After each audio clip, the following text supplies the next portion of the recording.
She claimed to have ridden for the Pony Express, scouted for the army, and loved Wild Bill Hickok in secret for 20 years.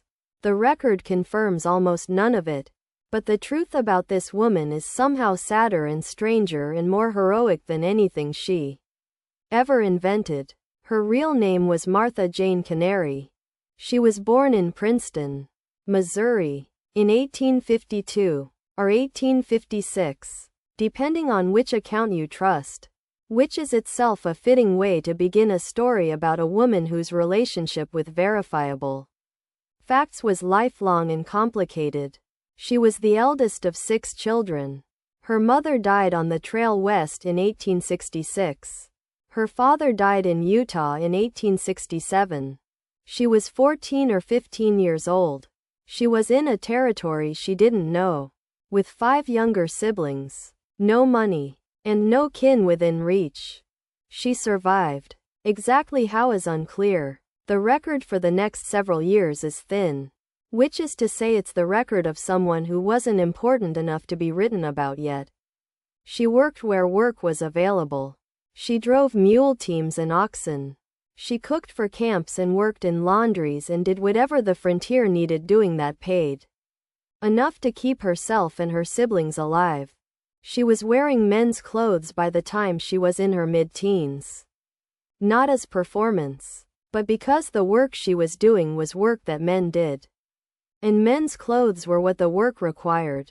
By the early 1870s, she had found her way into the army camps of the frontier campaigns. She claimed, in the autobiography she published in 1896, a document that historians treat as a work of creative nonfiction, that she served as an Army scout during the campaigns of 1872 and 1873. That she rode with General George Crook's command. That she was given the name Calamity Jane by Captain Egan after she saved his life during an engagement in which he was shot off his horse. Captain Egan exists in the record. The engagement she describes does not appear in any official account. General Crook's command has detailed records. She is not in them. What is in the records is that she was present around army camps during the Indian campaigns. She was known to the soldiers. She was, by multiple contemporary accounts, an exceptional horsewoman and an experienced teamster. Someone who could handle mule teams across terrain that broke other drivers. She went to Deadwood in 1876. The gold rush had pulled everyone toward the Black Hills, and she went with the current. In Deadwood she met James Butler Hickok. Wild Bill Hickok was shot dead in a saloon in August 1876. Approximately 2 months after she arrived in Deadwood. In the autobiography and in the stories she told for the rest of her life, she described a deep and secret love between herself and Hickok, a relationship of 20 years, a marriage some claimed, a bond she kept private out of respect for his public reputation. The historical record does not support this. People who knew both of them in Deadwood said they were acquaintances. Hickok's actual wife, Agnes Lake, was alive and had married him legally 8 months before he was killed. The truth, most likely, is that Calamity Jane met Wild Bill Hickok in Deadwood in the summer of 1876. Knew him for 2 months before someone shot him in the back of the head. And the grief and the glamour of the association grew in her memory over the following decades into something larger than what it was. Which is a very human thing. The one story she rarely told, and historians had to reconstruct from other sources, was what she did in the winter of 1878. A smallpox epidemic hit the Black Hills communities. Smallpox in the 1870s was a death sentence in a frontier camp with no functioning medical infrastructure. It spread fast, killed a significant portion of the people it reached, and left survivors disfigured. Martha Jane Canary, who had no medical training and no official position, moved through the camps nursing the sick, carrying food and water and medicine to people who had no one else.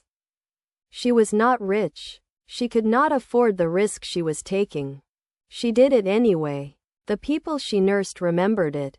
There are accounts from multiple survivors that are consistent with each other. This one is in the record. She didn't talk about it much. It didn't fit the character. The character was what she sold. In the 1880s and 1890s, Calamity Jane toured with Wild West shows and medicine shows and dime museum exhibitions. A woman in buckskin and a wide-brimmed hat. A sharpshooter. The record on this is also uncertain. A frontier figure who told audiences what they wanted to hear about the West that was already becoming legend. She published the autobiography in 1896. It was, by the standards of frontier memoirs, an unusually creative document. She sold it at her shows for 15 cents a copy. She drank. By the end of her life she drank a great deal. The touring was hard and the payments were small, and the audiences wanted a performance that required her to be a character she had invented when she was still figuring out who she was. And somewhere in there the woman and the character had become difficult to separate. She was also, throughout her life, by the accounts of people who knew her, genuinely kind to people who were struggling. She gave money away when she had it. She helped people who needed helping. She was not a saint. The record makes this clear too. But she was not the character in the buckskin either. She died in Deadwood on August 1, 1903. She was 51 years old. Or 53, depending on which birth year you use. She left one request: bury me next to Wild Bill Hickok. They honored it. She is buried on the hill above Deadwood, in the plot immediately adjacent to Hickok, next to a man she may have barely known, in the town where she showed up in 1876 and never entirely left. The tombstone gives her name as Calamity Jane. What she actually was: a girl orphaned on the frontier who found a way to survive by being useful in ways the frontier required. Who built a life out of hard work and stubborn presence.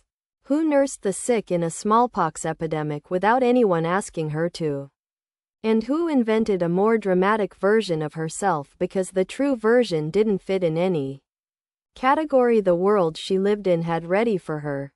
The legend outlived her. It always does. But the woman underneath the legend is more interesting than the legend. And she is in there. If you look. If this story hit you the way it hits me, hit the like button. Share it with someone who needs to know the woman behind the character. Subscribe. 60 of these are coming. One story at a time. Subscribe, like, share. I'll see you in the next one.